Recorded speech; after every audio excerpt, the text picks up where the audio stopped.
Hey,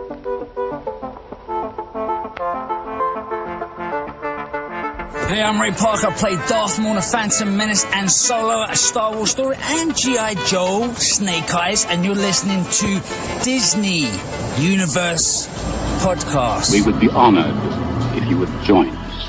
To infinity and beyond! I'm Mary Poppins, y'all! You are without doubt the worst pirate I've ever heard of. But you have heard of me. I only hope that we never lose sight of one thing. That it was all started by a mouse.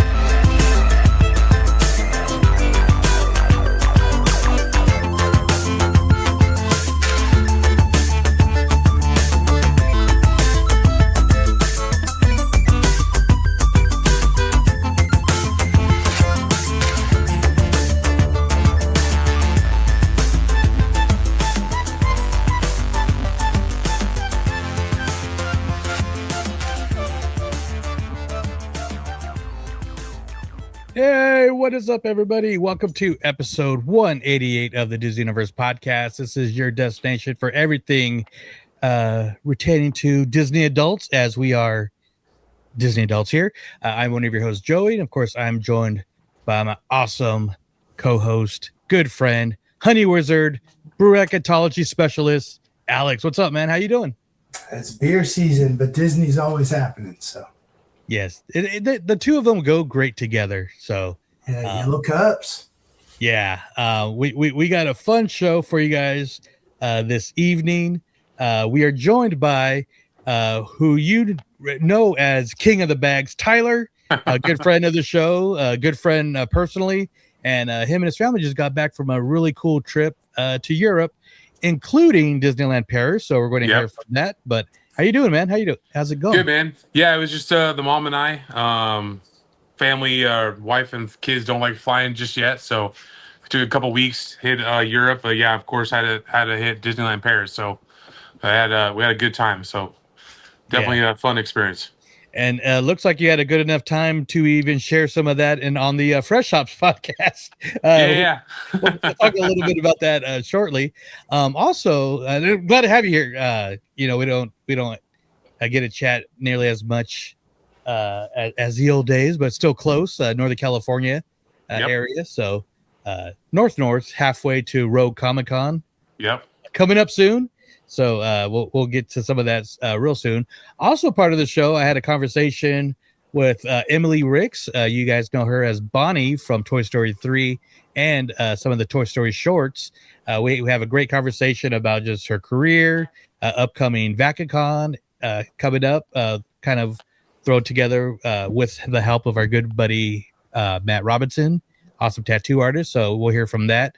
Got a little something to ask you guys. We'll get to that shortly, but before we get to the fun, let's get to the mouse keeping. So we could not do this show without some very, very special people, keepers of the mouse. That makes no sense. I don't know what's that. Alex, who are those special people? These are the crew. This is the DU crew. They're the best crew in the entire Disney universe, and we are so thankful for them and him for being part of it right there. So big ups to Alfredo, Jen, Tyler, King of the Bags, John Z, Salah, MJ, 1995, Wedge Antilles, and Jacob. You guys are the best. The Disney Universe crew is a crew you can join over at patreon.com/DU crew. Find out about 2 cheap tiers that you can be a part of making this podcast happen. And us shouting you out on every episode and other fun-filled activities that may or may not happen at some point. Yeah, or bring you along to join us on the show. This is a fun-filled activity. Yeah, absolutely. And we had have some activities that we are way overdue that we'll get to very soon. So I just had to say that as an audio visual reminder for myself. We'll get to that. Awesome. Come join the crew. We love to hang out with you. We love to have you on the podcast. I mean, you guys are just the inner circle of what makes the Disney universe tick. You guys are on the same wavelength as us. So shout out, come join the crew, come get on the inner circle. And, we're not talking about Lorcana. Otherwise I would have called you iconic, but today I don't know enough French Tyler's gonna have to put me up on that. No, that was difficult as it was. When I worked at the French restaurant, people would say, "Do you know French?" And I say, "No," and that is French for no. We know. We and no, nice. Yeah. No, a couple bucks a month is definitely worth supporting the podcast, and get a chance to be able to come on and interact with you guys. Of course, we're always talking on social media, so it's worth it for one less Starbucks a day. So I'm good, man. I appreciate that. And when you come in, we would meet up at Burning Barrel, Alex's of appointment, so that's always nice. Yeah, I still need to make it up to Fall River. I seen bags on Sundays, right? Bags on Sundays. Yeah, every Sunday I'm up there, but I'm drinking. It's cool with the tap rooms and the.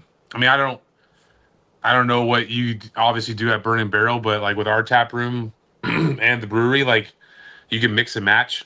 So like right now I'm drinking a coffee stout and a hazy mixed, in which they turn you on to at the brewery. So like you only know it if you're like one of their like their regulars. The tap room, so like there's different names to it. So you can have one and just solid, but I'm drinking a mix of their Colossus stout and like their hazy.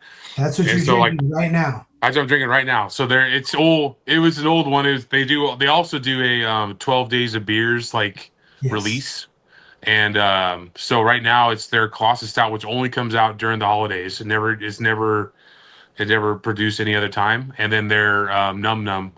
So like that stout and haze kind of cut into each other. So their coffee stout is their Irish coffee, and then their lazy Irish or lazy hazy IPA. So you call it a lazy Irish, and they know exactly what they're pouring. So it's kind of cool with that. Like I was dumbfounded when I came up here. Yeah, secret menu type of mix. Some people mix their hazy IPA with their double. Some people mix their ready to pour cocktail with their seltzer. Like it's some cool stuff, and they don't. It's the Wild West. That's what it sounds like. Yeah, that's why we're the far north. We're out of all the norms there. That sounds awesome. Please grab a Sprite. Yeah, whenever you guys head up for Rogue, let me know for sure. I'll stop a half day, and we'll have to stop by or something like that. Oh yeah, hell yeah, we'll definitely talk about that. And Alex briefly mentioned not talking about Lorcana here, but there is a brand new place where it's nothing but Lorcana that we just kind of expanded. Alex, what have we just done? Well, if you're here, you already know us as the Glimmers of the Galaxy, but we've taken the Glimmers of the Galaxy and made it its own thing. So go follow Glimmers of the Galaxy on Instagram. And our Twitch channel, you may already be following, is now dubbed the Glimmers of the Galaxy, because all of our episodes will be live on our YouTube here and over on Twitch. And then you can find additional content from us at Glimmers of the Galaxy on Instagram. Looking forward to a lot of fun stuff. So if you're interested or got over here through our Lorcana content, know that we're doing it regularly over there. But thanks for joining us here, because we'll probably sprinkle a little bit of that in there along with all the other Disney universe that we're talking about. Yeah, absolutely. And if you found us through Walt's Apartment Productions, we are one of the shows in that network, and we love being part of it. So you're already listening to us if you follow them. But if you want to follow our YouTube, you can do that at DDUTV on YouTube. But definitely subscribe. Or if you watch us through YouTube and you want to listen to the audio or other fun episodes and shows throughout the network, definitely follow Walt's Apartment Productions wherever you listen to your favorite podcasts and all that good stuff. And they also have a YouTube and Facebook group at Walt's Apartment Productions. Tyler's always a contributor on our absolutely free Discord and all that good stuff. The live shows we do on Wednesdays, always a good time. So check it out. And I'll pop in when someone talks about Lorcana. You did last Wednesday. And also, I can't wait to ask Tyler if he saw any Lorcana at Disneyland Paris. I'll let you wait to ask that question. There you go. Burning questions after the break. Yeah. And then also, I got to get the particulars down, but I will remind you that we are we got an affiliate link for our good friends at Last Call Society. It's awesome. A passport program throughout the Orange County area. There's over 38 speakeasy cocktail bars, some tiki bars, and it's a great, great thing to have. Me and Courtney, we went to Stowaway Tiki Bar in Tustin, which also has a speakeasy, Belly of the Beast, in there. There's stuff around Disneyland Park. There's I think another speakeasy restaurant attached to Villains Brewery just around the corner, downtown Anaheim. And I mean, it's all over the place. So check it out. lastcallsociety.com/DU podcast. And I'll have more of the particulars once I find the sheet, because I'm terrible at that. And then we can have a DU podcast meetup sometime later this year when Joe's living down there and we're visiting, and we can all go enjoy some adult beverages at one of the awesome purveyors on the Last Call Society. Yeah, absolutely. And hopefully maybe around D23 weekend. I only bring that up because we got some ticket sales information, but we also got or Disney Lorcana Challenge North American Championship weekend. Yes, which will be or there. Both for this guy, but absolutely. But we also got news of this year's Disney Legends inductees, and so I'm just going to share this. I just want to know your guys' thoughts on this year's selections. So let's check out what Ryan Seacrest has to say. Disney Legends. This is the company's highest honor, and you're not going to believe who's next. It's time to announce the 2026 honorees, starting with Chris Berman, Jerry Bruckheimer, Susan Egan, Eric Goldberg, Anne Hathaway, Kim Irvine,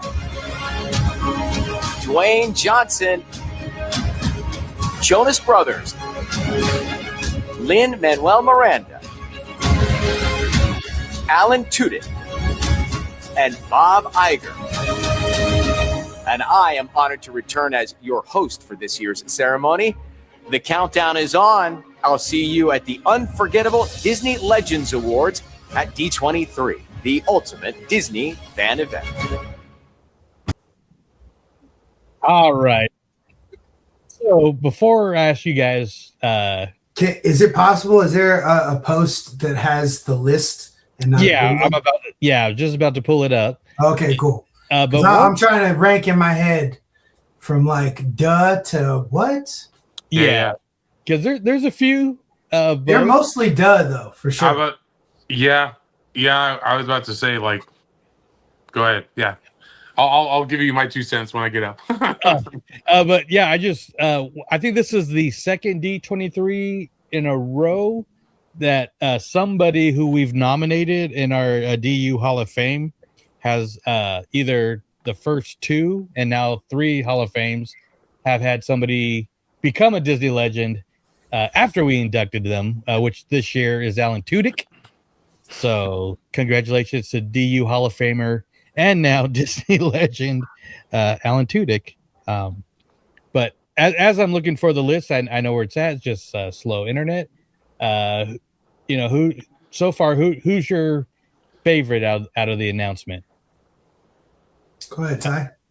I mean, to me would be more of Brockheimer. I mean, obviously Kim Irvine, just as far as just on like the park side of it.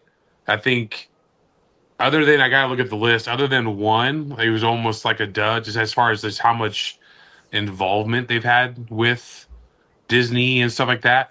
But I like Brockheimer, and I mean, obviously the actors are gonna get in there. But Brockheimer, I mean, what's his name? Manuel, the guy from Lin-Manuel Miranda. Yeah, I mean, he's from Hamilton too. I mean, it's just, yeah. I mean, it's almost like Alex was saying. There's a lot of does in there.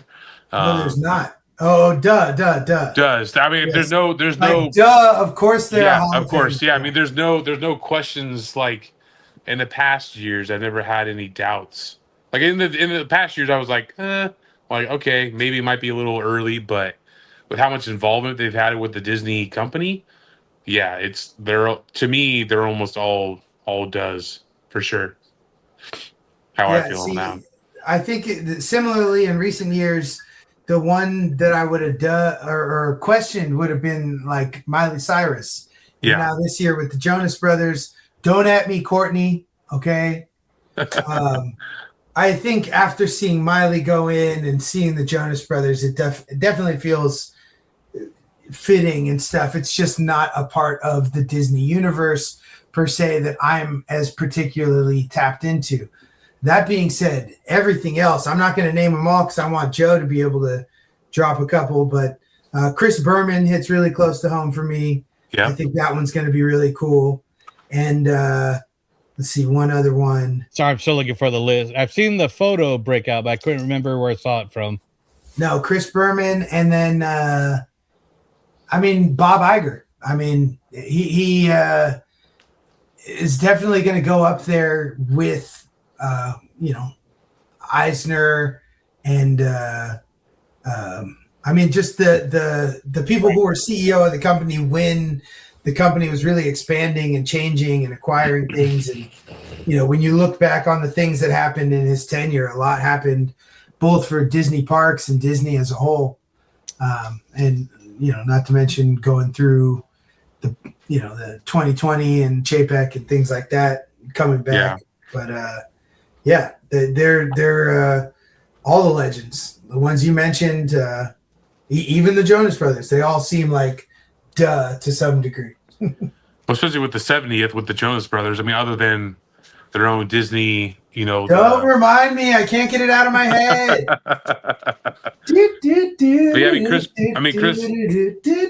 Chris Berman was all ESPN too. So it's like, he's got he's your ESPN poll for sure. Oh, and they got the Super Bowl this year. I love seeing all the promos with Disney involved in that.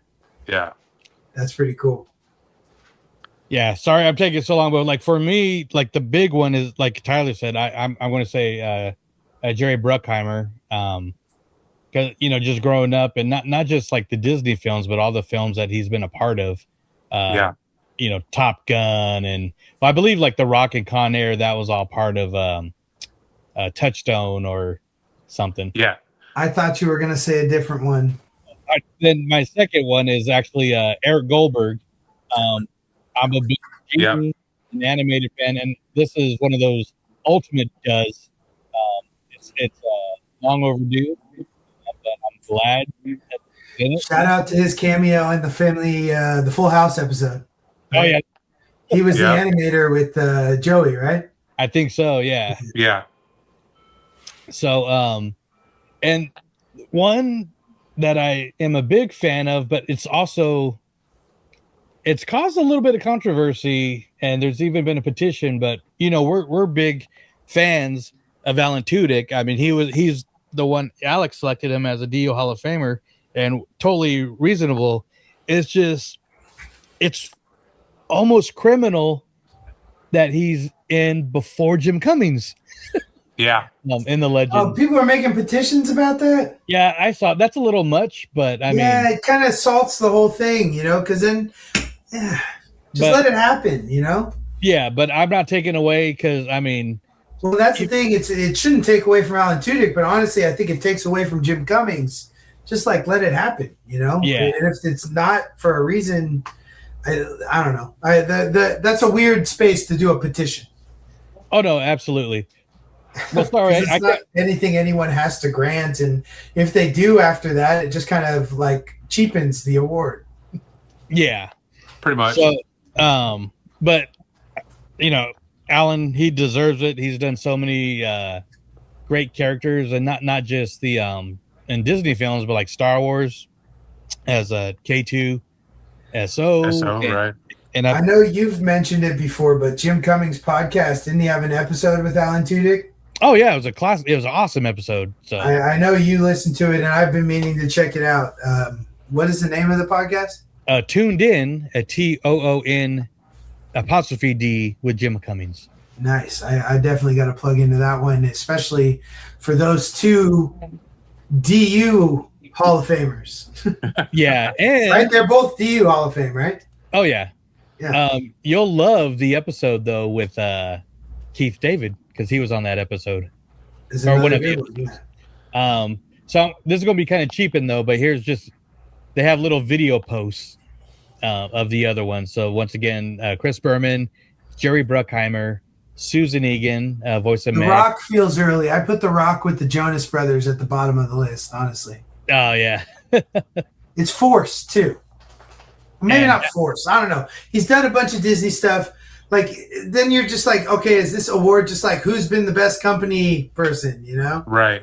Who's done enough stuff for us? I mean, he was in what, the Tooth Fairy movie or whatever? Tooth Fairy, The Game Plan, the Race to Witch Mountain. Yeah, I mean, like, if they're just going off of just Jungle how many Cruise. things he's been in. Yeah.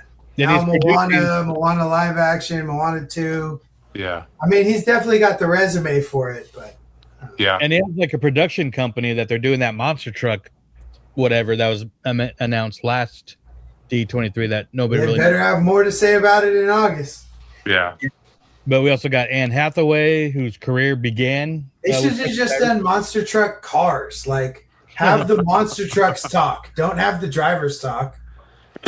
Have the driver dressed in like a black over thing or whatever and give him a microphone and then make the truck like have a moving mouth and eyes. That would be cool.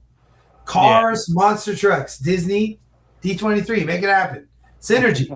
Then we got Kim Irvine, who's well deserved. Legacy, Imagineer Legacy. Her daughter's a Legacy too. So Christmas Leota. Yeah, Christmas Leota. Yeah. And Lin-Manuel Miranda. He not only does he do music, but he's been in Mary Poppins Returns, and he's in Percy Jackson. On the note of Kim Irvine, something you guys will always hear me talking about, Imagineering Story, how much I love that documentary. And there's a point in it where she is talking about the backlash they caught for changing It's a Small World by adding the characters in the different kind of country settings where the stories take place. Yeah. I like that. I don't know. I was check with y'all real quick. Every time I see that part of Imagineering Story, and I was like, leave Kim Irvine alone. Yeah. Leave Kim Irvine alone. I think it just ties a ride to the next generation of the characters that these kids or even like the younger kids like recognize to It's a Small World. So I was kind of hesitant on it, but then it's also like they didn't make it like they didn't completely change the scene. They just added them in, and then like you hear the music in the behind of it. So like, oh, they're from, Alice in Wonderland was from England. You know what I mean? Or, Woody and God, can't think of her name. Bullseye. Jesse were from like America, the Cowboys. Yeah. Like it wasn't like a complete redo. It's not that they changed it; they plussed it. They kept it Yeah. the same and built something that fit within what was already going on there. Right. And that's a great example. Another example I'll always talk about is Peter Pan and Alice in Wonderland Dark Rides, the way they've added projection mapping in there. I feel it doesn't, like, I don't long for the time without it. It adds to it without taking away from what's around. It enhances it. Yeah, it makes it better. Indiana Jones as well. Yeah. Yep. Those also featured in Imagineering Story, but thought that was a cool little shout out to Kim Irvine because props for that. Thank you very much. I like it, and they're not centered; they're kind of to the side too. So, but I don't know. I like this class. I think it's a good class still. It's a very good class. Yeah. I mean, I don't want to like start shoveling dirt on other classes, but I think it's much better than last year's class. I don't know. That was pretty tough, but it is still good though. I mean, we don't need to go into it right now. Maybe we'll come up with a tail of the tape graphic and put that on Instagram. Let you guys decide. Yeah, absolutely. But let us know what you guys think about the Disney Legends. And also, by the time this show comes out, the tickets will be on sale for Disney D23, the Ultimate Fan event. So let us know if you're lucky enough to get tickets. Hopefully, we'll be getting our tickets this week, and we'll definitely let you guys know. But before we get to Tyler's trip report, like I said, I had a conversation with Emily Ricks. And it was a very fun conversation. We met her a couple times at the MouseCon in Concord and Bakersfield. super cool, and so glad we got her on the show. So hope you enjoy the conversation with Bonnie from Toy Story 3. All right, guys. So as promised, we got a very special guest, a very awesome guest, somebody I've had the pleasure of meeting a couple times recently at our local Concord MouseCon and Bakersfield too. It's Emily Ricks in the Disney community known as the voice of Bonnie from Toy Story 3. How's it going? Hi guys, thank you for having me, Joey. I'm so excited to be on the podcast, and it was so great meeting you at MouseCon. Happy to be doing the podcast now. Oh yeah, and I mean you were quick to say, because I know of these conventions it's always like super busy, and you got especially Toy Story fans an anniversary year for the original movie, then the new movie coming out. So I know the fans came out in droves, but you're very generous with your time to I know we're a little bit late from the scheduling, and that's my fault because the holidays and stuff. No, but we're here. All good. Yeah, we're here now. But I'm going to start with just some basic questions that I'd like to know. Being a big fan of the Toy Story franchise, and especially 3. And I will say, I mean, I know we're getting into 5, but I thought 3 ended perfectly. But we'll get to that shortly. But tell us like your process of being cast as Bonnie, and kind of like what you threw into that character. So when I was 7, when I was 7, I was living in a small town called Ojai, California. I started to do some local community theater. I had a very, very small role in a production of The Music Man. I had one line, and it was just a very small role, but I was very lucky. There was a manager in the audience for one of the showings, and her name was Janine Cosden. I owe so much of my career to her because I wouldn't be doing anything without her. And she approached me and my parents after the show and kind of asked if I would want to get involved in the industry. And at that point, I didn't even know what that meant. So I was like, I have no idea. But I ended up deciding like, oh, I'll just try this for fun and see what happens. And she brought me to an agency in LA called CESD, who I'm still with. And they signed me. And I got my first agent, Melissa Berger, and I got my first audition, and it happened to be for Toy Story 3. And I booked it. It was super, like, so much luck and serendipity, and I'm just super grateful. I mean, I feel just really, really, really grateful. That's awesome. And like, how young were you when that was happening? I was about 8. I think I started filming when I was 8, and then it came out when I was 10. And it was, I think I had about 7 callbacks. They didn't disclose what the movie was for. They didn't disclose what the movie was in the beginning. And it wasn't until maybe my 3rd or 4th callback that I learned that it was for Toy Story 3, which was every kid's dream. So I was so excited.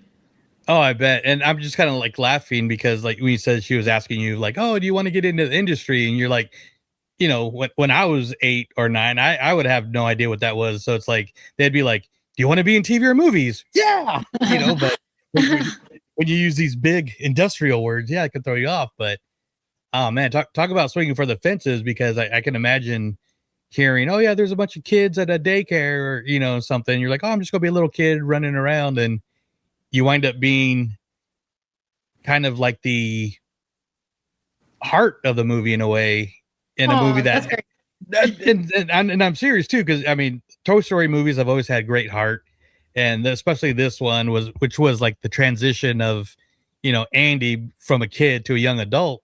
So, but then you kind of came out of nowhere, and I mean, I don't say Bonnie stole the movie, but it was a perfect, like I said, passing of the torch. So, I mean, I can imagine. That's very kind. I mean, I mean, that's all Pixar. They obviously, it's their story, and it was in their hands. But I'm honored to have been the voice of Bonnie, and it was just such a blast and an honor, and the time of my life. Just so cool, and I'm so lucky that happened to me.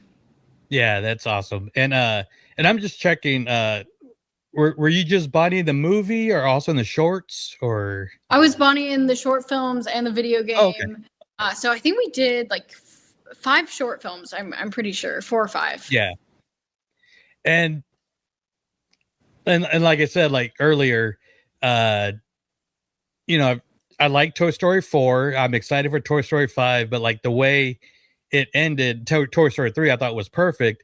And then doing the shorts was okay. You know, that was a perfect, I thought, a continuation of the characters and how they tied in Bonnie and her mom on either a trip or vacation or stuff like that. So it was nice. But I mean, like I said, people love the characters so much. I mean, why would you stop? Even though this will be an ongoing theme, but like I said, Toy Story 3, in my opinion, is one of the best endings in any movie. I think. I was trying to share it. I'll share it in a second, but like when we go to these conventions, I normally like collecting art, or and I like meeting celebrities, but I like getting photos with the celebrities. But this one was really cool because you were right next to John Morris, who been on the show, voice of Andy, all around cool guy. So it's like, so cool. And I'm like, you know what? I normally don't get autographs, but I had to get an autograph from both of you of the final scene. I remember. Yeah, and like I said, this is. I'm going to just. I was kind of all over him when we had him on the show about that scene again, on how it was a perfect passing of the torch and everything. But I mean, do you remember, or like, do you still feel impact of how powerful that last scene with you and Andy in the toys are? I think I feel it more now than back then, because when I was, I mean, when Toy Story 3 came out, I was only 10, so I hadn't gone through a lot of big life changes. And now that I'm 25, I have definitely seen a lot more life. And I feel like the symbolism of kind of saying goodbye to your childhood is way more palpable for me now. So I would say it in some ways impacts me more now than it even did then, just because of being able to empathize with the gravity of that scene a little differently.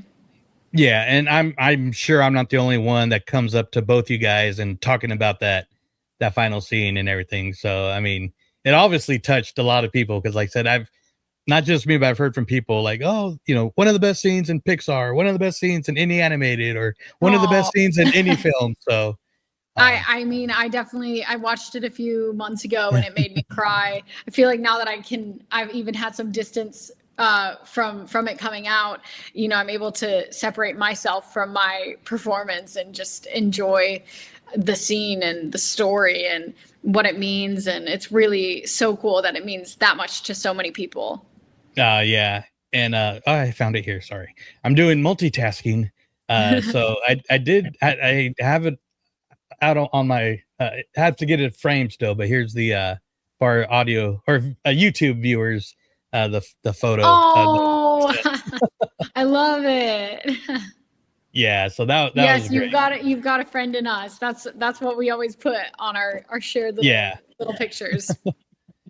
So that's, like I said, once I'm like, okay, I got to get this. And originally, because we always do a little giveaway at our table when we're there, and I was going to, I'll go get it signed, and you know, it'll be a great giveaway. Then after a while, I'm like, no, I want it. You know, oh, that's very sweet. But speaking of like conventions and stuff, I noticed like through your socials that like this past year was kind of your first year getting into the whole convention thing. So what's that been like? Oh, it's been so fun. I mean, my first convention was Concord MouseCon. Right. Nice. No, my first convention was ToonCon, and then MouseCon, and then I did the other MouseCon in Bakersfield. So it's been such a blessing and so fun to meet people. I feel like I've never gotten to connect with fans of the movie in the way that I get to now. It's just so fun to meet new generations that grew up with Toy Story, which is my generation. It's really, really cool and special. And I mean, it's just so cool to be a part of something that brings light into people's lives and makes them happy. I mean, it's kind of like being able to give people a slice of Disneyland. I mean, it's really an honor, and I take it really seriously, and it's just very fun. I mean, I love talking with people. I never get tired of it. It's so fun. Yeah, and you see people like, young kids that are, introduced to Toy Story through Blu-ray or Disney Plus, and then you got people like my age who like, oh yeah, I was, in high school when the first movie came out, and been a fan ever since, and coming up to you and still the big old smiles and excitement and stuff. So, yeah, I can imagine like just how cool that is, just seeing the wide gap in age, and excitement is the same from a kid to an adult, which I'm still a big kid anyway. So it's really cool. It's really an honor. And I'm just, I have the best time meeting people, hearing their stories and how Toy Story has impacted them. And of course, it's really fun doing the conventions with John. It's such a blast. So I have a lot of fun.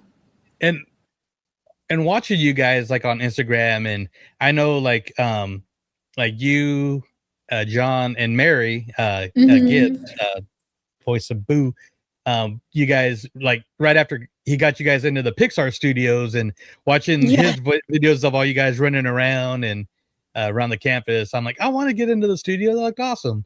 And it was so fun. I mean, John is a legend. I was so happy he set that up and brought us to Pixar. It was so fun. It was a really great day, and we got to see the archives and just a lot of the original art for our individual characters, which was really cool.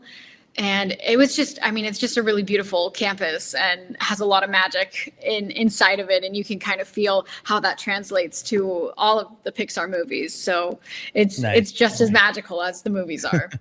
I've been at the gates. That's about it. But that was pretty awesome. I had never been before, so it was my first time.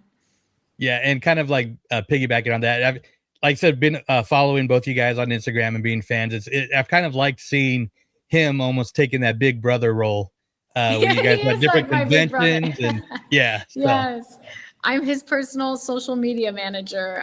Perfect. I show him the TikTok trends, so no, we're like very sibling coded. Nice. I noticed his socials took a little bit of a boost recently, so that makes sense. So I mean, that's all him. Oh, I know. We come up with ideas together, and hopefully I can be helpful in some way. Awesome. So I know like I'll have some more Toy Story questions, but one thing that I just got to ask, because you did this at your guys' panel when people are asking about doing the voices. You're still able to do a little bit of Bonnie? I can. Right? I can do a little bit. It's called. So you want to give us a little Bonnie? Sure, I can do. Move over, Mr. Pickle Pants. We have a guest.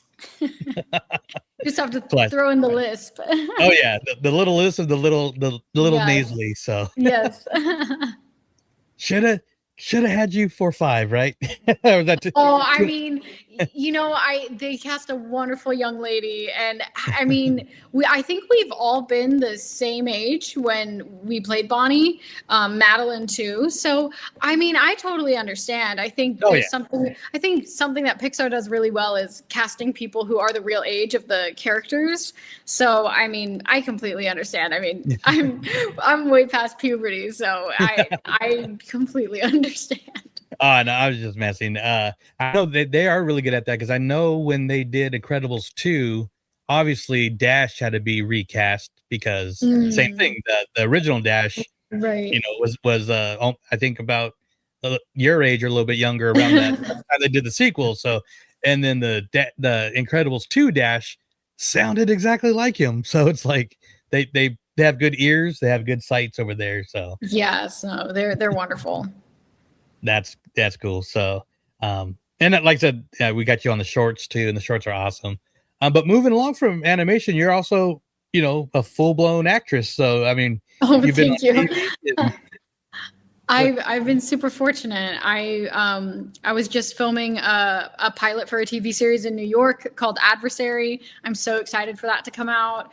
I just voiced a role in a video game called Crystal of Atlan. I played Jodie, so that was super fun. And recently did some work with CeraVe, the skincare company, and yeah, super lucky and fortunate. And I love playing such a wide array of characters. Nice, and it just shows your versatility because being Disney fans, we're big fans of the actors and voice actors, and so many of the voice actors come from movies and TV, and they get cast because of that.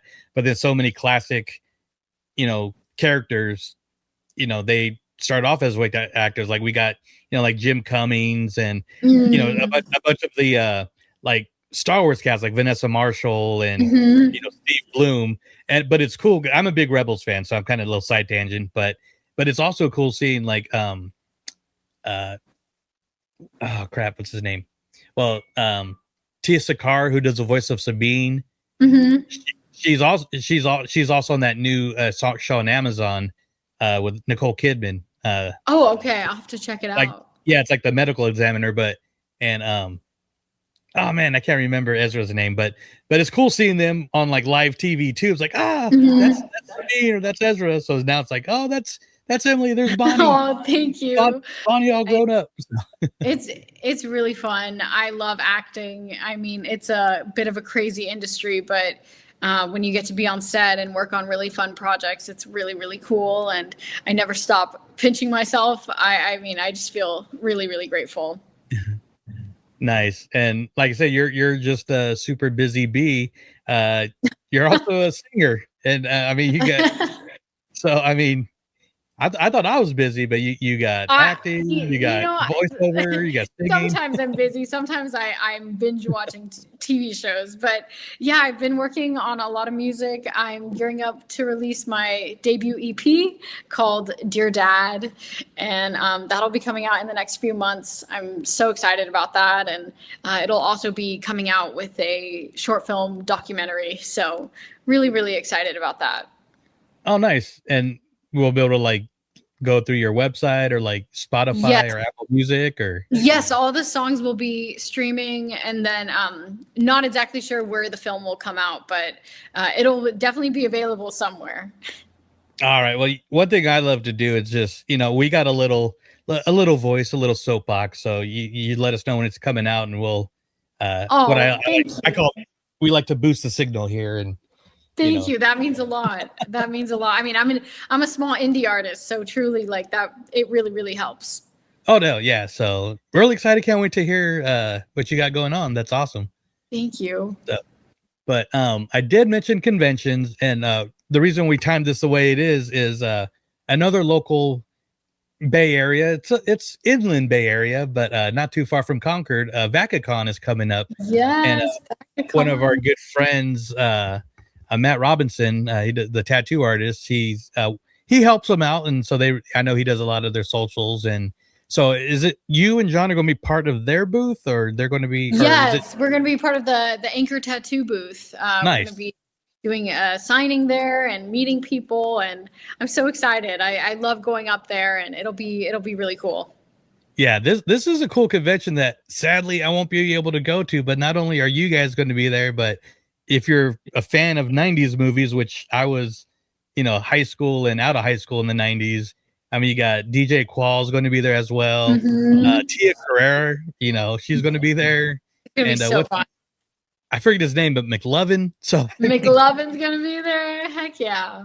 So I got to ask, since I have a Matt Robinson tattoo, John does. Yes, Mary I know. I think I'm gonna have to get one. I mean, I have 7 tattoos, so it's gonna have to be the 8th one. So you got to get in the club. I think I have to get a tattoo. I think it's bound to happen.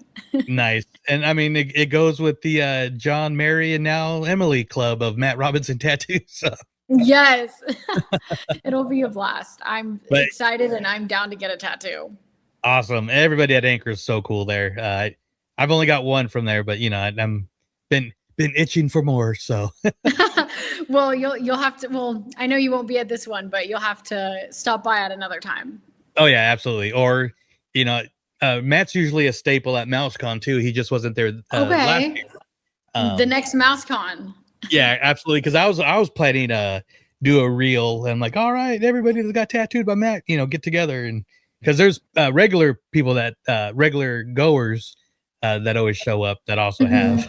So How he cool. definitely does some cool jobs. So, but not just VacaCon, which comes up April 11th and 12th, just around the corner.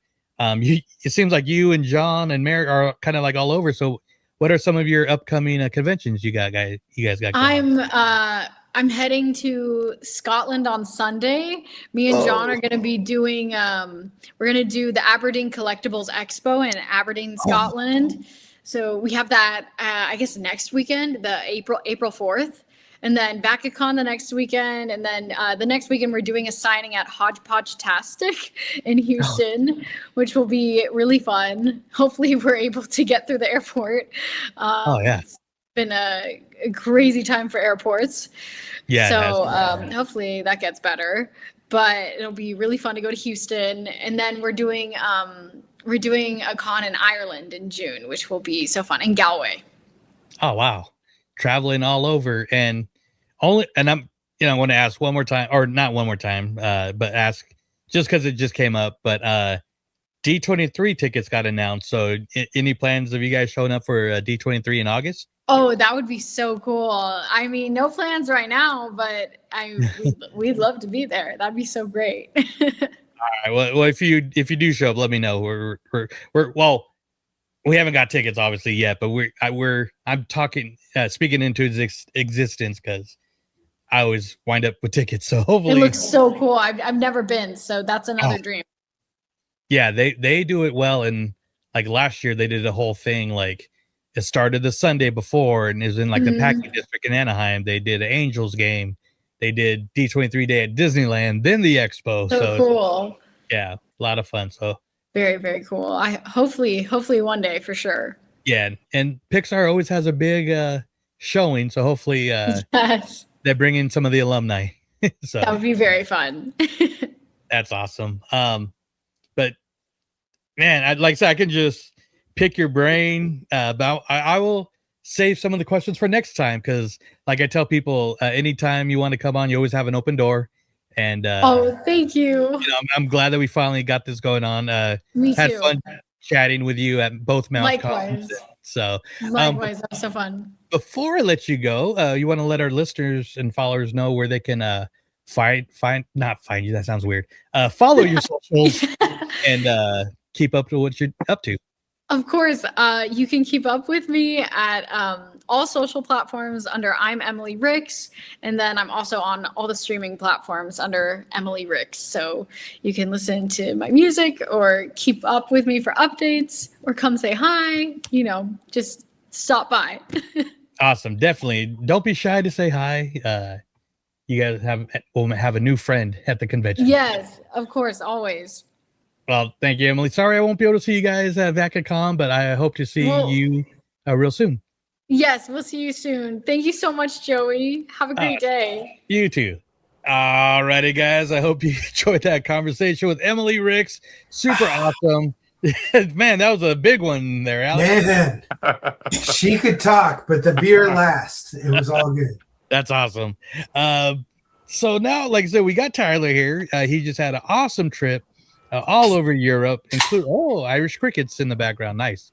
Had a great trip, and one of the stops was, of course, Disneyland Paris. Quick question before we get to that: you also went to a Wrexham game. I sure did. That's Disney Universe. That's Disney Universe. It's on I Hulu. sure did. And when you posted that, I was like, "Dude, that's awesome!" And then I saw the team's Instagram, and I'm like. Were you at the game with both Ryan and Rob were at the game, right? Yeah, they were so long story short, the reason why I made this trip was that I was a standard bearer at the Celebrity Golf Tournament in South Lake Tahoe with Rob McElhaney a couple years back. Talking to his caddy, hey man, like I love the show, love the documentary. Like, hey, you're ever in Wales, hit me up. Year and a half, 2 years later, hey mom, let's plan this trip. Cool. I started texting them, hey man, like we're coming. Never respond. 2 weeks out, hey, we already planned. This is the game we want to go for. Oh yeah, let me see if I can get some tickets for you. So that's the whole reason why I made this trip, was to go see a live Wrexham game after watching the documentary on Hulu. Oh yeah. Yeah, so and they just so happened, because like he was like, yeah, we're trying to plan some stuff. So he didn't, the caddy, his assistant, whoever he is, didn't announce. I think his name is Brian, but he's like, yeah, we're trying to plan some stuff. And then they announced the simulcast, where they were simulcasting on Sky Sports during the game. I was like, okay, so they were up in their suite. I didn't get a good picture of them during the game, but I knew of where there was at. I think the picture's in there. I might have put it on there as far as we're on the home side. But yeah, it was the whole reason for this 2-week Europe trip, was just to get to Wrexham to get into a game. I didn't know that the home team's on top on ESPN than on the bottom, so I thought it was an away game. Oh, and I was like, oh no. It's a soccer thing. It's weird. Yeah. So, but yeah, we ended up getting tickets, and we're, by the pictures or whatever, we were only about 3 rows off of the field. Very packed in, definitely not built for American-sized people / myself. But yeah, it was a great time. But yeah, that game was. This was the fun. race course? It was at the race course. Yeah, it was cool. Did you go to the pub and everything? Yeah, I didn't get to go into the pub. They had it shut down before the game. Kind of like only members, because you have to actually pay a membership fee to get in. Did they have the food truck out before? Or? Yeah, they had a hot dog, and we went to the fan area, which is like from where we were sitting off to the right. It was just only Wrexham fans. Like you couldn't wear the opposite colors. Like it was all had to be red type of thing. So we went in there with our tour guide that got us into that area, that got us the tickets at the time. Brian, the caddy? No, the caddy got me tickets after we confirmed it with our tour guide that he ended up getting. You had extra tickets to the Wrexham game? I had 2 extra tickets, but our tickets from the club were on the away side, like right next to their fans, where the police officers are lining the steps. Is out here scalping the hooligans in Wrexham. I wasn't doing that, but no, our seats were definitely a lot better than what we got from the club. But yeah, we got to see Ollie Palmer, who's an old player. They had a couple of like trying to remember the chant. Yeah. The chant. Ollie Palmer is an old player. Ollie Palmer, he's still really great. Yeah, that was it. I wasn't shouting it, but it was good. It was a great experience. It topped it off with a win. But yeah, it was freezing cold, but yeah, it was great. So, and that's I'm only into season 3, but that's awesome. Yeah. Because if you watch the show, they're not always at the stadium together. No. One time it'll be Ryan, one time it'll be Rob. Then maybe twice a season they're together. So that's pretty awesome. Yeah, we didn't if they continue the show, we may see that game on the show. Yeah, it should be on the documentary, because they were simulcasting. You can find it on TikTok, Instagram, whatever, of their commentary of their reactions of the scores. Who were they playing? They're playing Swansea City. Swansea. So they're those people who watch the show know about Swansea. Well, yeah, and also too, they're the only other Wales team. So Wrexham was higher up in the playoffs, as far as you'll learn through the documentary. No spoilers. I'm only in season 3. Well, I mean, they explain it the promotion and in the playoffs and the relegation and stuff. Aware. I don't know if they're up a league from where I know they are. Yeah, so Wrexham. I try and avoid the actual news and sports section because I'm like, I don't want to see where Wrexham's at. I'm still behind. Well, Wrexham's higher than Swansea right now, and so Swansea was kind of almost like a home match. So they really want Wrexham to be into the Premier, and so Wrexham has a better chance. So they're trying. So, but yeah, right on. I just had to ask because I'm a big fan of the show. I love soccer, especially English Premier Soccer too. And I posted a photo. We actually met the manager. That was the day after Phil. He was in our lobby of the hotel. He was walking out. We were ready to go on our tour. because walking out, mom and I are like, wait, you're like the coach. He's like, hey, let's go and like introduce himself. We're just like, holy crap. So I should have posted that picture, but yeah, we met the coach too the day after. You So it was kinda should have posted that picture, of course. I think I did. I don't know. It was a lot of pictures I had posted on that Facebook post. I can't remember. What's his last name? Parkinson. Phil Parkinson. fucking Parkinson. Yeah. Well, That's how he would say it. Sorry, children out there, but that's. I don't believe they bleep it out when you watch it on the Hulu. They don't. They say he's the most mild language person out there, and you definitely don't hear it in the documentaries. Yeah. Well, right on. Well, I would love to hear more, but we're going to hear about your trip at Disneyland Paris. I know Alex has a lot of questions since they're gearing up for something hopefully soon. So I'll let him take any questions, or if you want to just kind of do a little run by what you got. But yeah, just maybe like a brief kind of how long did you spend there? What were your days like? And then I'm sure I'll shoot in with questions about everything. Yeah. So I mean, it was back on the 21st. The tour February. No, March. So like literally so just last week. Like last week. So we're only supposed to go one day. So we ended up going there. Kind of set up the same way as Disneyland California Adventure. Like you can access both of them as far as in the hub. They're away and off their own. So I mean, like the ability to expand is greater out there, which obviously we missed. Unfortunately, we missed Arendelle by a week, which sucks. It looks like on the pictures of Adventure World, they have space for like 2 lands, one of which I think even aside from the Lion King thing that's coming, which I don't know if that's going to be a land or just the ride, but I think it's a land, but they're because we had to go. We were in Paris itself, and we had to take the rail an hour out to the parks. Is that Disneyland Park or Adventure World? That kind of looks like this is Adventure World. Yeah, on this makes picture. sense with the stuff. I love that statue with the background. That's really cool. Yeah, they didn't really have like the Adventure World really doesn't have like a hub and spoke type of design, and so just like the first day we went there and we're like, hey, we're gonna go, a lot of shows at those parks. I think Adventure World has 4 shows. They have Mickey the Magical Mickey, which is like a actual like magic show, which I think I have on there as well. They have a Minnie Mouse show. They have a Toy Story show. We didn't see that one. They have a Frozen show. These are all in the Adventure World park. There's all in the Adventure World. So like a lot of it's like shows, like actual rides.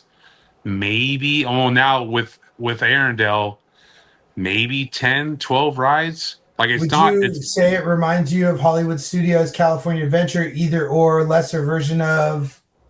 It reminds me more of the beginning of California Adventure. Like it just like early California Adventure. Yeah, you could easily go through. Like we went through Adventure, and then for one, they open up at almost 10 o'clock. They don't open up super early, and they close at 9, so they don't have like summer hours. But we went through Adventure World in like almost a half a day, and we did. It was just the 2 of us. We didn't try to do every single thing, but yeah, I mean they have like a little bit of Radiator Springs type of car stuff. They have a little bit of. This is the intro right here, right? The indoor. Yeah, this is their main street. It's all internal, which is kind of interesting. See, I've only seen what they show in the Imagineering story, but I, as much as it is different, I think it's interesting because it's different. Yeah, it's super interesting to go to. I mean, they have a little bit of a hub out front of that building, but that's their main street. They had shops on the left. They had a restaurant on the right. You go about outside, and now you're back into the parks. So they have all the shows are all up at the front of the park. And they're all about an hour and a half an hour like spread. Even like the Stitch encounter, we didn't do that. Was every 45 minutes. They have a Marvel's area, couple rides in there. They had web slingers in there, which, you know, my mom is, you know, in their 70s, so we weren't really pushing, you know, to try to do a lot of the thrill stuff. They have an Iron Man coaster, right? It was an Eternal one. I tried to do that one. That's the thing with Paris, Disneyland Paris too. Your fast pass system, you're purchasing each ride, so there isn't like, well, you could pay for the ultimate, which was one flat rate, one ride per ride in both parks, but you're basically paying another park ticket. So yeah, like $200-300 or something. It was 130 for us. It was 130 euros for a park hopper. Is it only good for the one day you buy it for, or for the duration of your trip? It's for the one day and only one time per ride. Yeah. And so it was 130 so for it's the like park the Premier hopper. Pass they're selling in the States now, which is going for like $400. Yeah. So it was 130 euros, and for the Premier hit everything once was 195 euros. So you're paying another ticket entry just to get. Wait, what was 130?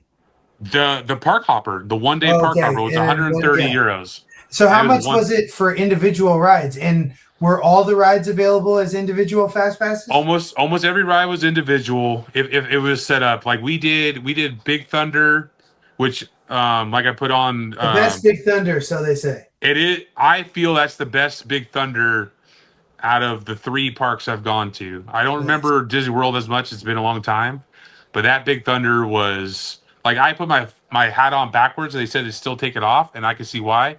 We were ripping in these tunnels. Let's go. And Can't this is wait. one that goes like underwater or like on an island. Right. Yeah, you go onto the island, right? You go onto the island. So like we're stationed on our side, and I'm like, cool, they'll take us over there. Like you're shooting out there almost like a Incredicoaster like launch just to get out there. You go around and do all the stuff out there, and then and then like Space Mountain, you're launching back in there through like a good 4 or 5 second tunnel because you're going back underwater. But no, you can purchase them as you go. We did Thunder Mountain, and then we bought Pirates of the Caribbean, which is like, I think it was like €7 a person. So we bought it and basically walked on. So you could buy them individually, and they're all different priced. So I personally, all the questions. You keep saying things. I'm like, damn. Yeah. Did you eat at the restaurant by Pirates? We didn't do the restaurant there. We tried to. A lot of it's reservations. We did the picture should be on there, but we did the Ratatouille restaurant on the other park. But the Pirates one, we tried to just walk up, no reservations. Hey, there's just 2 of us. They said, hey, come back in about an hour.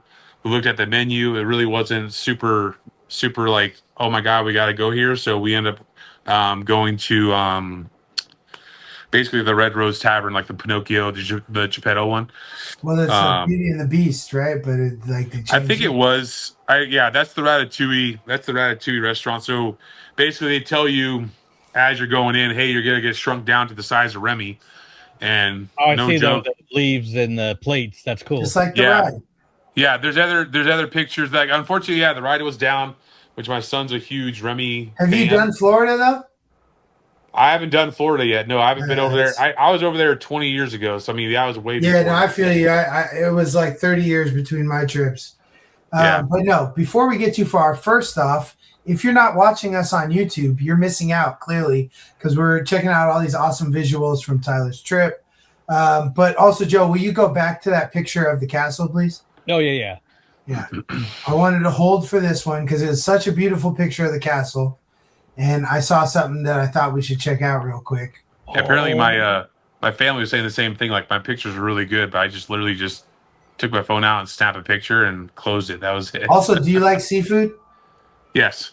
Okay. See, I don't like seafood, which is why I wasn't really tripping off of the Pirates restaurant. But it does sound really cool. Actually, cooler than Blue Bayou for the setting. Well, so the setting for Pirates of the Caribbean and Paris is the Caribbean. So there's a lot of palm trees, a lot of like Caribbean like colored lights. Like it definitely is not set to the Blue Bayou in Anaheim. So the setting and just the queue, even though we went through it, and I ended up going back later on the second day. I just single rider it right before fireworks. It was like a 15-minute walk on. Like the queue is very, very extensive and a lot of detail, a lot really dark. But yeah, definitely the Caribbean of palm trees and all that stuff is how they set up that one for sure. Joe, can you zoom into the bottom of the picture a little bit? Probably not. No. Okay, well, everybody here who's watching can see this picture. You guys can see this picture.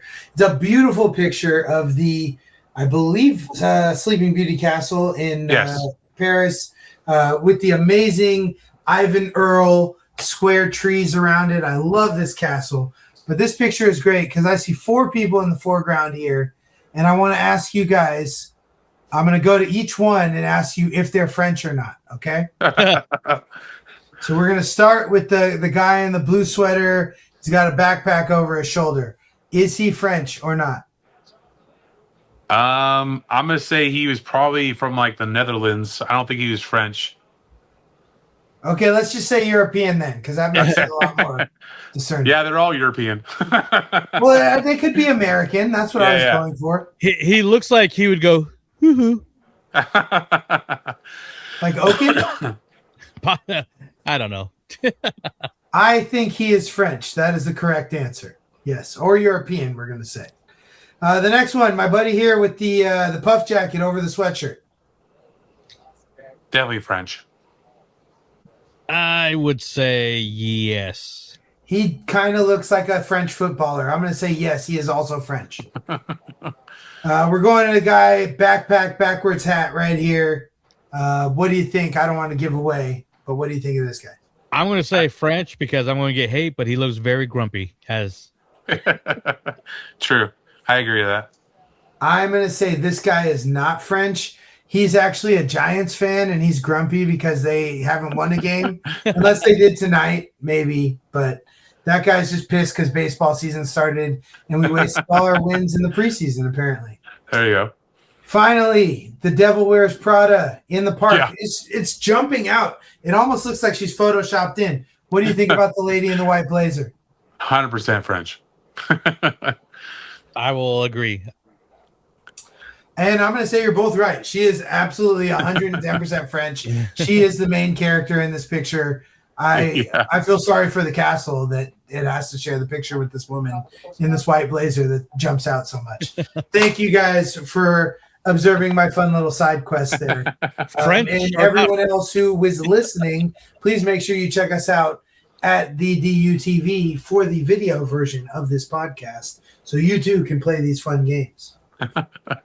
So I got a quick question on like we were talking about Big Thunder Mountain and how it's so far your favorite. How was Phantom Manor, their version of the Haunted Mansion, which is very Big Thunder Mountain or Frontierland themed, right? Yeah, it's what is it? It is Frontier themed. Obviously I'm a little bit biased because I have ties to the Anaheim one with family and my grandpa and everything, but like honestly, my mom and I both like walked out of that. I mean, had great stuff, but we were both kind of disappointed with Phantom Manor, to be honest. Does it feel like it needs a refresh? I don't know about a refresh or just the ghost host wasn't who we're used to, thorough Ravenscroft and all that stuff. Like, isn't it? What's his name? Vincent Price there? I think so. I mean, I don't know. I think so. The Vincent theme Price is the guy who does the voiceover on Thriller. Yeah, that recognized it. I mean, we didn't. The theme. I have some picture of the queue. The theme in the queue was super cool. Like they tied into the area very well with that design of the building. The storyline is very intricate as far as if you don't know, they follow the bride all the way through, and to me it looks like it's the Hatbox Ghost is like kind of like pulling the strings, but the bride is in a lot of the scenes. But it just felt like it was just, I don't know. It didn't meet our expectations for my mom and I. Mess with the canon of what you already knew, sort of thing. It had its own storyline, which I will take, but I think just the seance room, the hallway, the ballroom, which really wasn't much of it. The graveyard was a haunted like saloon area, so it's like they're trying to get to it, but they wanted to keep it on their own. I mean, it's still cool. Don't get me wrong, but like we were expecting, Anaheim level stuff. But And let's just say I only went once. And a lot of the ghost hosts and thing going in the stretcher portrait, I'm guessing it's all in French. A lot of it, there was some English. It was in French. The stretching portraits was kind of cool because like the groom actually disappears, which is kind of cool. Like So, the I mean, attic photos, but differently. Yeah, so I mean, like they had their positives, but it's like it I don't know, it felt kind of forced. But again, it's all Western backed, which we're not used to. Do they So call it Frontierland? What is it called over there? no, it's Frontierland, but they say, oh, what was it? It's like This is a great shot that you got from Big Thunder Mountain with a Phantom Manor in the background. Ooh. yeah, I was just trying to get the island Yeah, without. you should crop that. I was trying to get the island / not get people vaping with their smoke. There's so many. There's like You can double. do that there? There's double like the smoke freaking spots compared to any other park I've ever been. Like I swear, at every corner there's a smoking spot somewhere, dude. Like I'm like, oh my god, how are these people not dead already? Like there was just so much smoking. It was crazy. No, I think it's I forget the name. It is Frontierland, but I'm looking it up real quick. Hold on.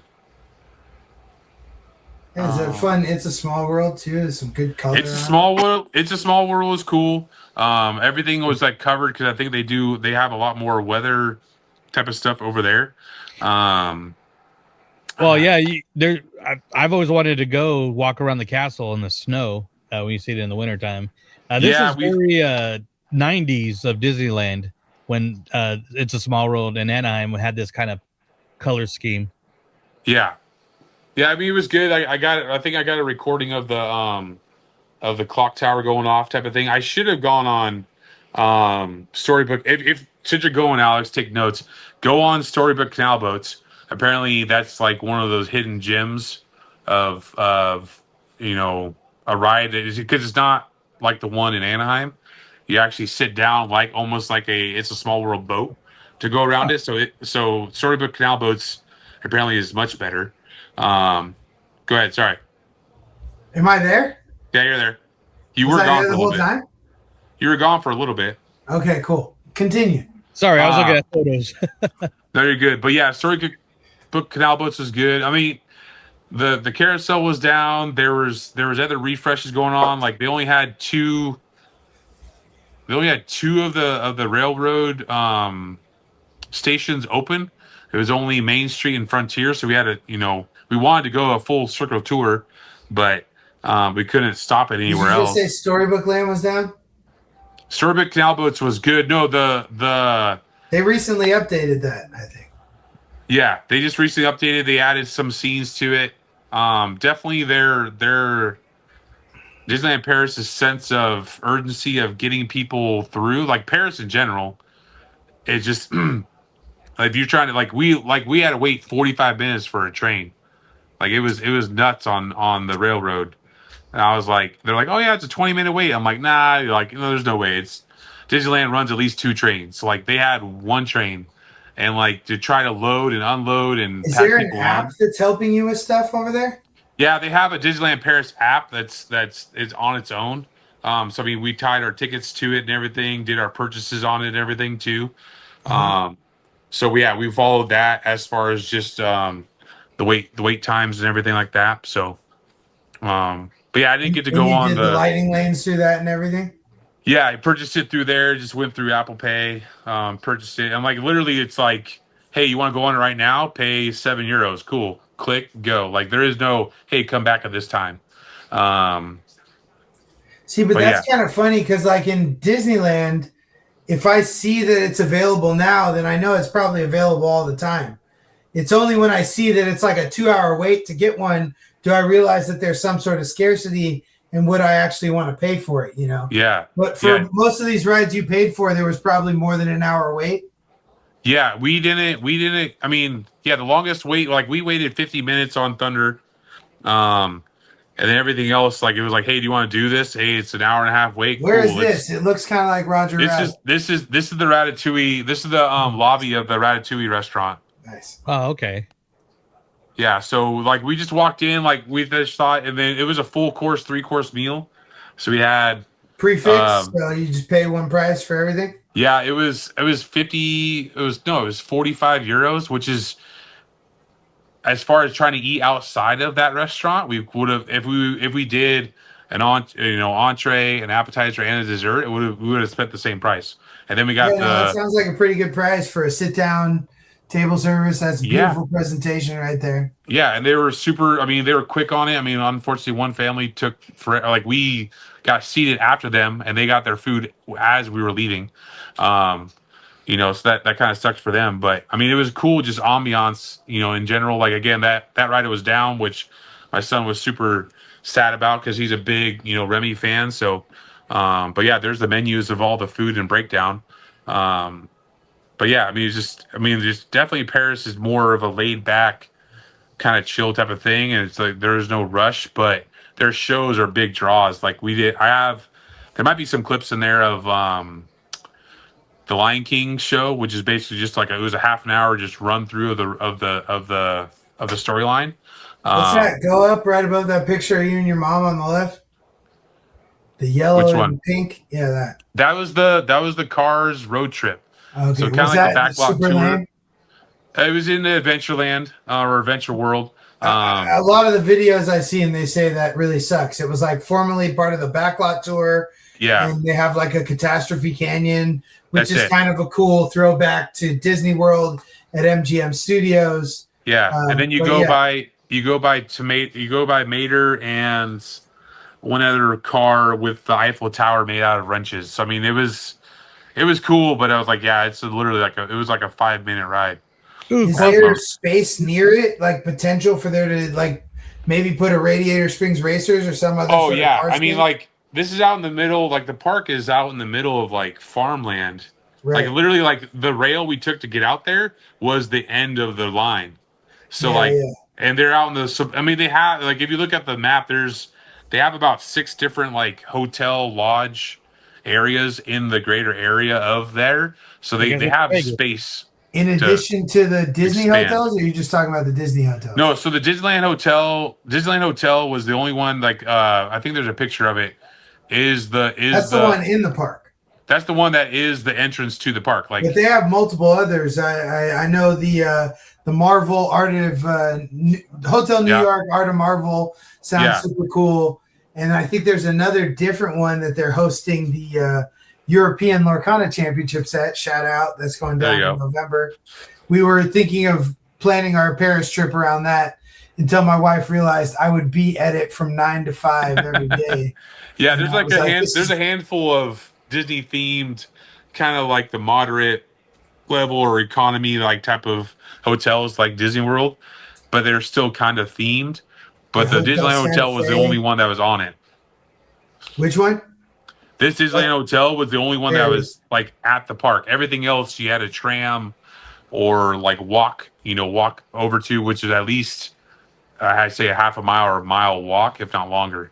Yeah, but aside from the Disney hotels and the train that takes you back to Paris, you're saying there were other hotels there or just the Disney hotels? No, it's just literally like there's like maybe a half a dozen Disney hotels.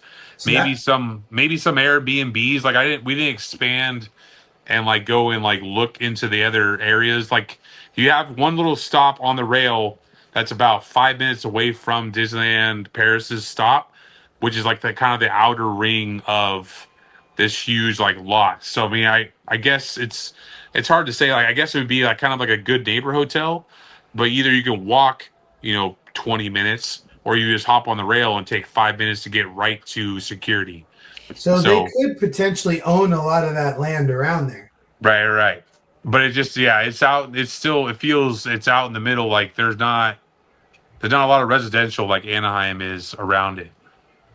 Did you see? I know they've kind of been known for their drone shows. Did they have a drone show going on when you were there? there should be some photos, or I have some videos I posted of their fireworks show. Little frustrating. We were hanging out for a long time. As soon as the show started, every single child that was on Main Street went up onto shoulders. It was a pain in the butt. My mom is about a foot shorter than me, and she was just like, "What the heck?" And like I was able to see. Like some of those photos, like I can see into the castle, like that one, that was from back further on Main Street. So I'm very tall to be able to see all that stuff. But yeah, the drones were pretty cool. I got some little clips of that on my posts. But the drones were pretty sick. Don't get me wrong. Yeah, I've seen the Marvel show they did off of like the Tower of Terror there, I think. Yeah. And then some of the stuff that they did over the castle. Yeah, the castle stuff's good. They had Bruno's eyes blinking, glowing green. That was cool over the castle.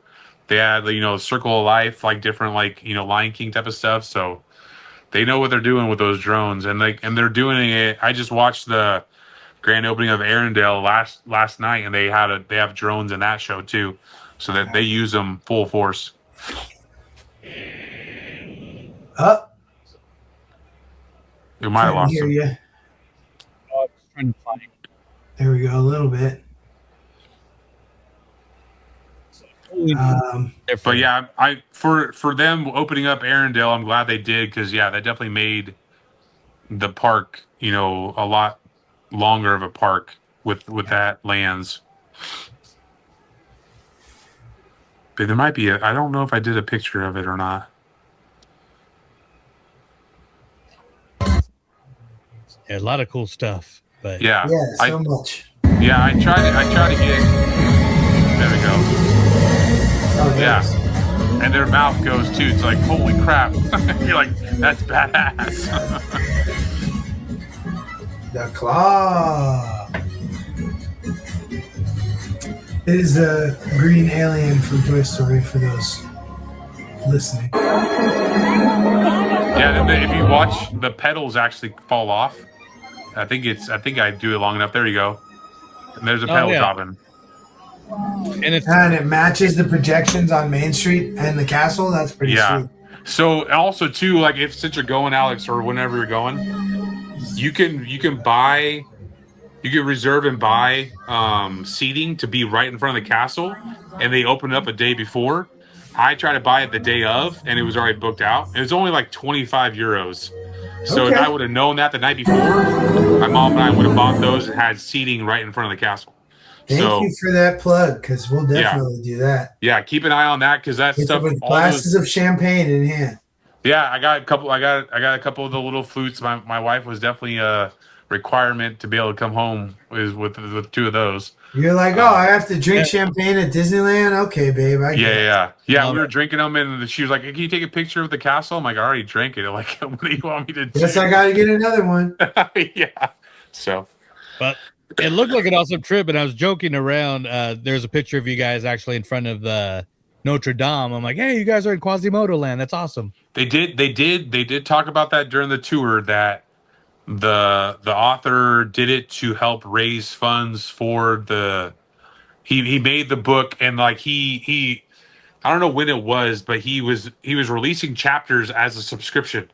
So he's like, hey, if you wanted this story, if you want to hear the next chapter, you're going to donate this much to Notre Dame. Hey, you want the next chapter that's coming out in a couple weeks? Is this much money? It's like, holy crap. But yeah, they did actually mention it. So nice. It is for sure a Paris, Notre Dame actual like storyline, not just Disney. Oh, very cool. And man, you had a lot of pictures, and thank you. You shared a lot of them too in the absolutely free Walt's Apartment Discord. So if you're not a part of that, sign up, check out Tyler's photos.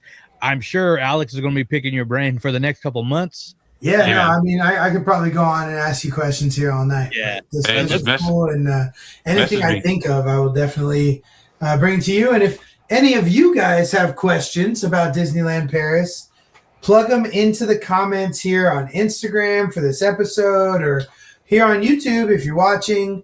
And maybe Tyler will respond. Maybe I'll ask Tyler to get the answer for you. Yeah. Plug in. Yeah, I'm always down to talk. Awesome. And like I said, it looked awesome. Before we let you go, though, favorite part of just the Disney property. God, I would honestly say that fireworks show was probably the best part. Their shows are definitely world class. They're not like the Disney World ones were great, Indiana Jones, all that stuff, but their shows were top notch theatrics for sure. Their magic show, that's crazy. They even have it to where it's different languages for which ones you want to go to. Yeah. But yeah, their Mickey magical one, that one was the top tier for sure. And I needed to make sure my mom and I saw that one. I saw videos of it, but seeing it in person and in English, yeah. it wasn't bad at all. Well, cool, man. Well, like I said, thanks for sharing part of your trip. It looked great. The Wrexham part was awesome too. So if you haven't caught up to Welcome to Wrexham, check it out on Disney Plus, the Hulu side of it, and you'll be sure to be entertained and fall in love with this little town of Wrexham and the soccer team. So that was awesome. But I hope you guys enjoyed the show. It was a fun one. Glad, Tyler, you're able to come on, and we'll be back in a couple of weeks with, I think, another episode or two before we get into Star Wars month. I posted that on our Instagram, so I'm working on some guests. I'm sure you guys will enjoy, so be on the lookout for that. But before we go, once again, we'd love to shout out some very special people. Alex. Yes, the best people in the universe or the galaxy if you were a glimmer. But here in the universe, we like to give shouts out to Alfredo, Jen, this guy named Tyler, John Z, Salah, MJ1995, Jacob, and Wedge Antilles. Speaking of Star Wars month, they are the greatest. They are the DU crew, and you can join them at patreon.com/DU crew. 2 easy tiers to join in the fun and come and tell us about your awesome vacation.